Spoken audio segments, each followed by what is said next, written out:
Okay, these have been drawn out mainly from the two earlier synods.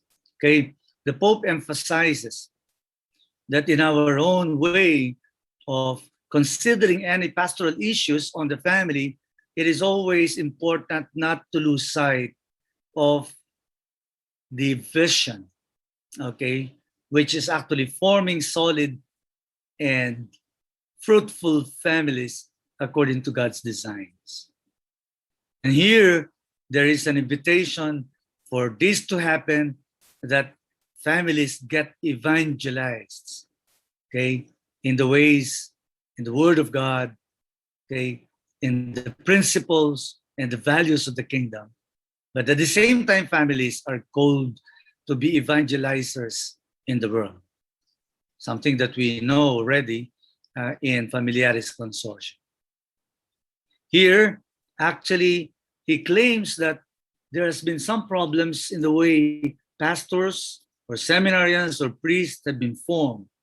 Okay, there is a claim in the document that formation somehow lacks that dimension on psychoaffective dimension of formation.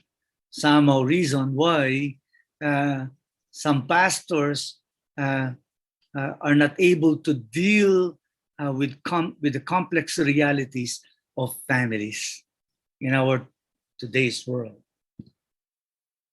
So this would require a profound sense of sensibilities and sensitivities to what really goes on in the experiences of people in the ground. There is also kind of an, it's important to really see and appreciate the Oriental tradition, particularly of married clergy, could be a source of some reflections, no?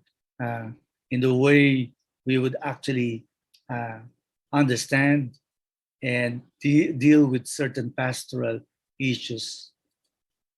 Okay. Here, this particular chapter also talks about the need, okay, in terms of the pastoral care.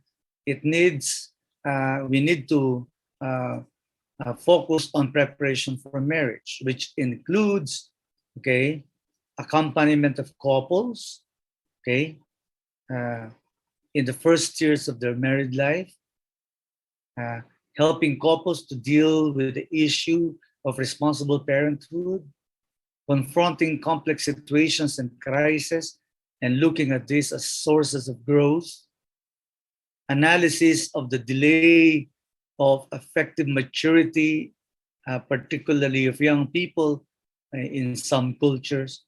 There are very important dimensions on how we are able to provide accompaniment, okay, and guidance, and also support for married life.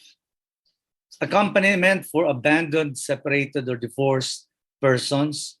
Okay, we know that the Pope has come up with some instructions that marriage annulment should not take too long, especially in the church, and should not also mean so much cost, because he claims that it is always better to regularize situations of those who are actually in another union. For them to be regularized, it is important that the first union has to be declared annulled, etc. There is also a need to strengthen love of couples in a more preventive way, okay, so that divorce could be avoided, which the document claims as truly detrimental to the psychological makeup and to the growth and maturity of children. There was also a discussion on mixed marriage and disparity of both. Okay, how do we deal with marriages between a Christian and a Catholic with another, with somebody of Christian denominations, or a Catholic marrying those of other religions? Okay, there are discussions on that. There's also a discussion concern, okay, for families with members of people with homosexual tendencies, emphasizing the need for respect and resist all forms of discrimination and violence against them. There's also a discussion on the loss of loved ones, okay, because of death, and also the corresponding corollary issue of widowhood. How do we deal and accompany those who have been become widowed as a result of the death of the spouse? Chapter 7 uh, moves into the education of children. The document asserts that the family life is an educational context. This is where children learn, okay, the school of charity, yung tinatawag nila Escola Caritatis. Okay? This is where one is trained how to love. And therefore, that is the most important thing that every individual should be able to learn. And that is the love that can be learned is something that is first experienced in the family. And that's the reason why the family is considered as an educational context. As far as the content of formation is concerned, it talks about the importance of ethically forming children, which includes disciplinary measures, okay, that we should be able to make sure that children, develop discipline, okay, starting first from their parents, okay, but it is coupled with patient realism, okay, that you cannot lose your patience, but always do things, always as a response to situations and not be reacting only to situations. There is also a discussion on sex education, okay, for children, and also the need to pass on the faith. Again, done in gradual and small steps. Warning against obsession. He forewarns parents who could be obsessed, in trying to control everything about their children, their whereabouts. I remember we had one student here who told Father Danny that we were having discussion, because I also have a friend whose children are educated homeschooling, okay, and because he prefers that his children, there are 5 children, they are actually, taught by their mother, and they only buy modules from the school, but still they pay a high price for such. But there was somebody who told Father Danny that they want to have homeschooling because they don't want to expose their children to the temptations in the world. I think that is a manifestation of certain form of obsession to have full control. The document says obsession, however, is not education. We cannot control every situation that a child may experience. If parents are obsessed with always knowing where their children are and controlling all their movements, they will seek only to dominate space. But this is no way to educate, strengthen, and prepare their children to challenges.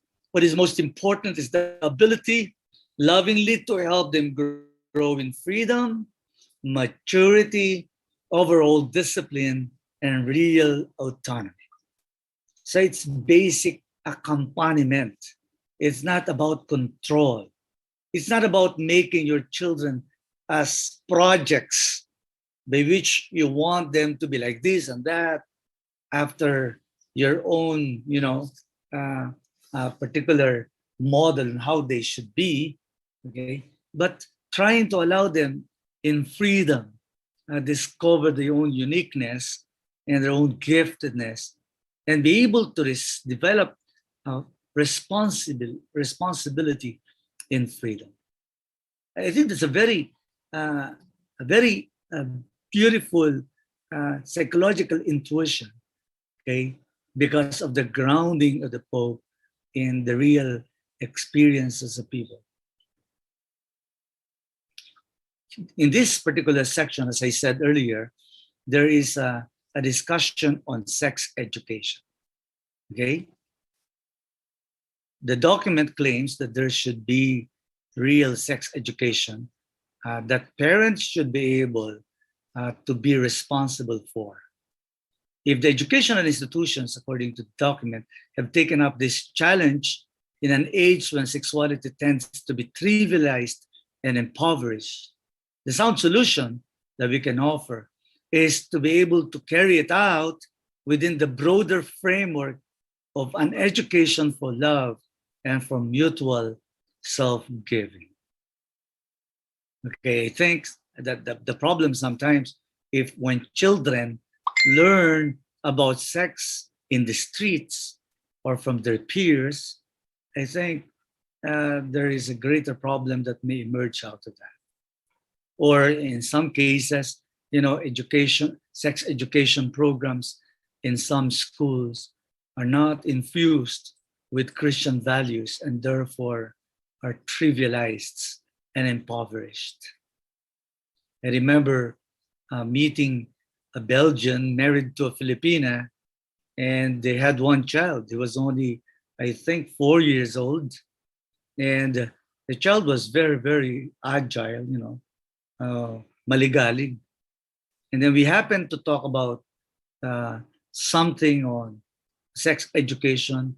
And then the father said, no, my child, at this stage at 4, he already has a library of pornography. Oh, this, how could he ever imagine providing that for his child? And he claims, I don't want my child to grow, ignorant about these things. He has to be able to know and be able to take actions and decisions on the basis of what he knows, early on in life. But I think the question is, when do we start educating children on sex? I think that is something that needs to be discerned by the parents. Safe sex expression is not healthy, okay, as it gives a negative attitude towards the natural procreative finality of sexuality, as is an eventual child or an enemy to be protected against. Kasi tinuturo ngayon kahit sa Europe, safe sex. Mga elementary, I know of a friend, Filipina, who actually would accompany the girlfriend of his son in their first year high school. Okay, they had to bring the girl to the clinic so that she may be told on how to assure that they have safe sex. And according to the document, that is problematic in a way, because it actually conditions the mind, okay, that whenever you do, engage in sexual activity, okay, you don't want, this develops a contraceptive mentality, and it becomes only focused on the pleasure that the individuals, are able to pursue within the context of certain sexual relationships. And that is problematic. Chapter 8 talks about accompanying, discerning, and integrating weakness. Okay. It, of course, talks about the need for mercy and pastoral discernment in difficult situations. The document highlights that there are 3 important interventions in addressing fragile, complex, and irregular situations: guidance, discernment, and integration, something that we could see Jesus himself adopted. It talks about gradualness in pastoral care, understood mainly within the logic of pastoral mercy. Okay, we will talk about pastoral mercy, what it's about.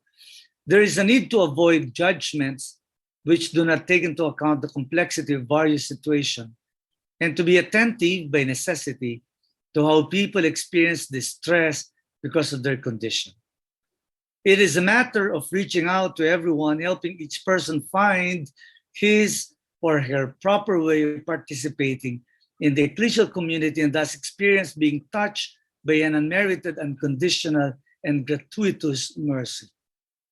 I have experienced in some parishes, like for example, choir member ka, okay, na-discover nila na ikaw pala may kinakasama o kaya nasa second relationship ka na.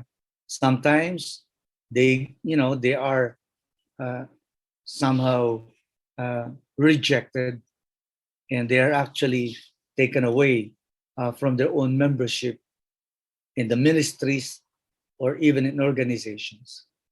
And I think this particular statement addresses that particular concern.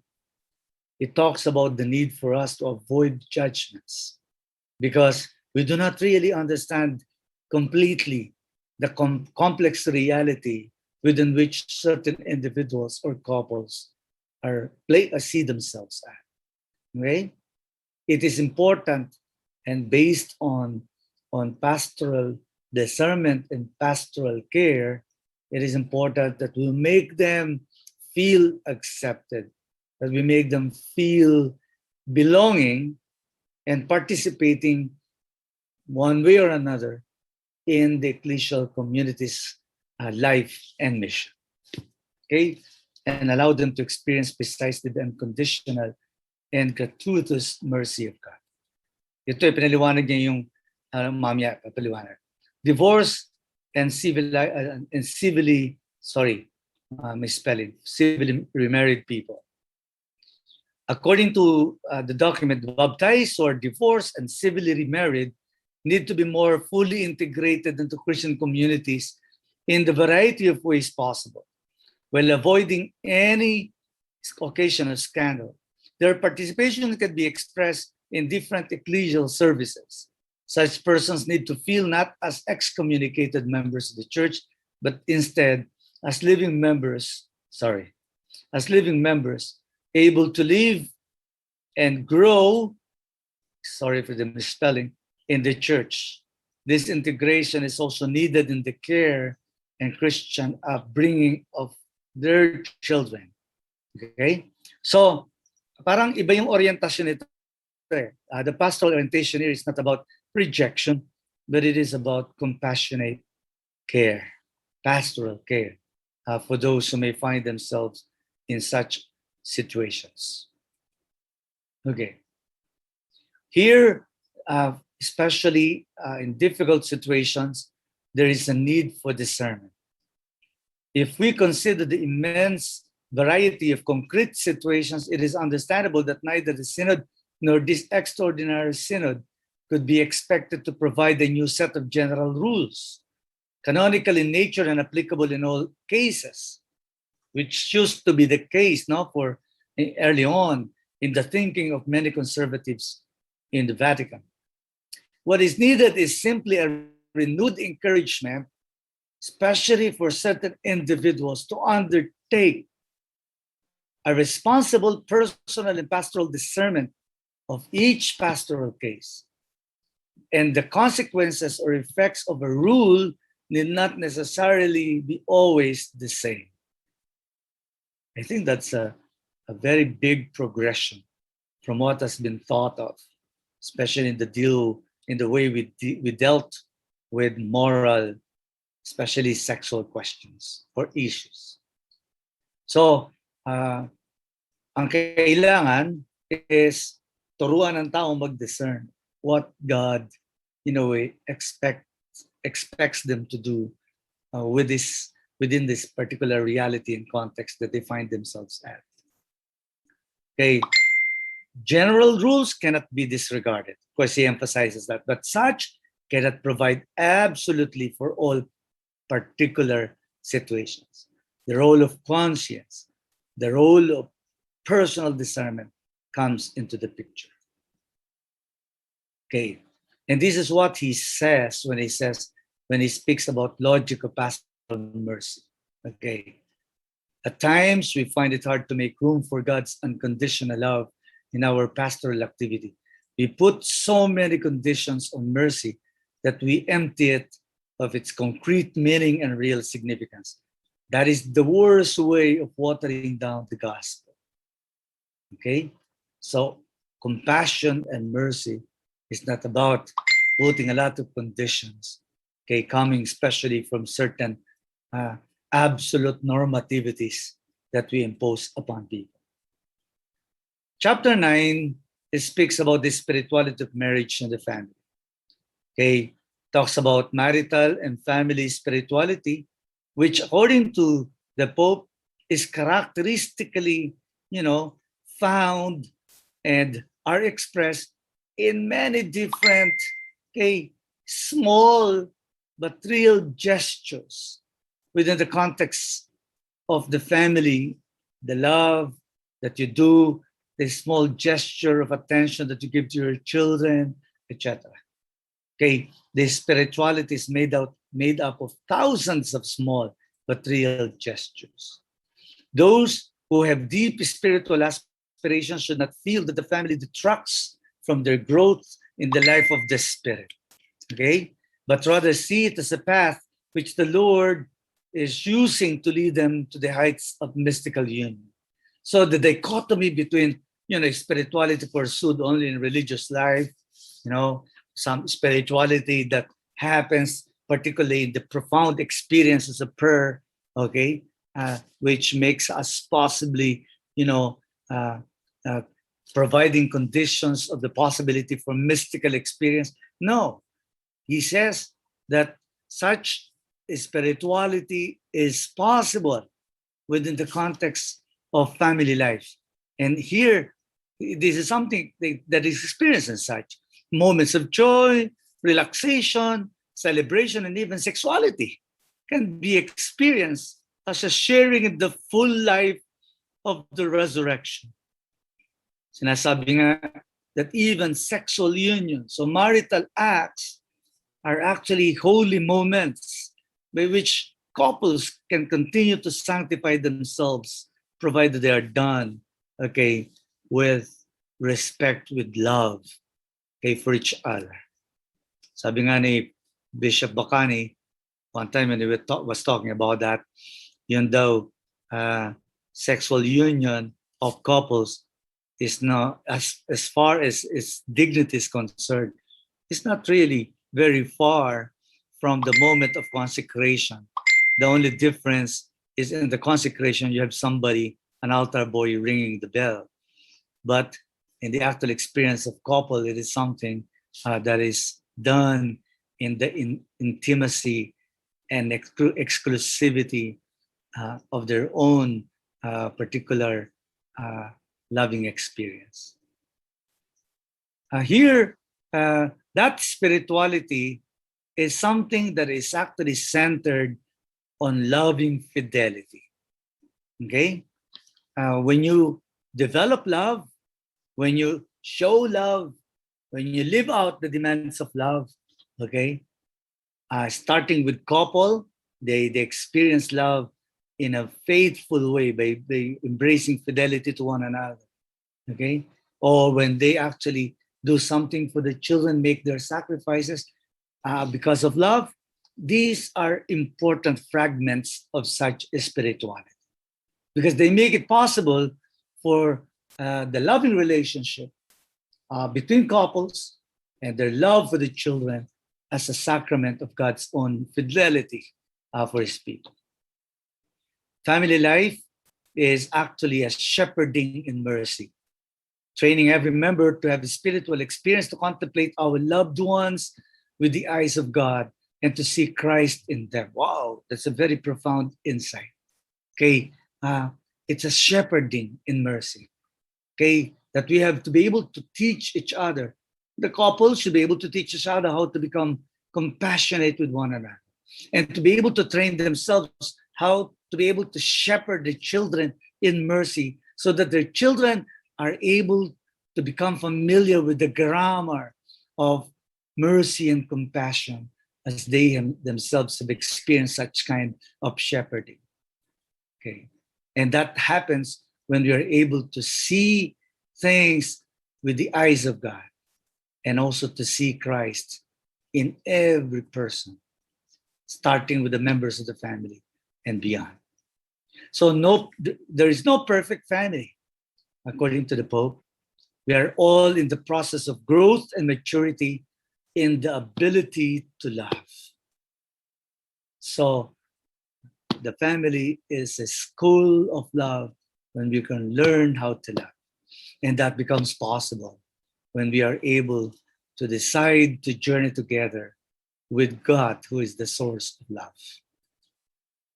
Conclusion points to the Holy Family. It's actually a prayer to the Holy Family, which affirms not the ideal family per se, but, appreciates the nitty-gritty but rich and complex reality of family life, characterized by openness, optimism, pastoral attention to the concrete reality in the ground.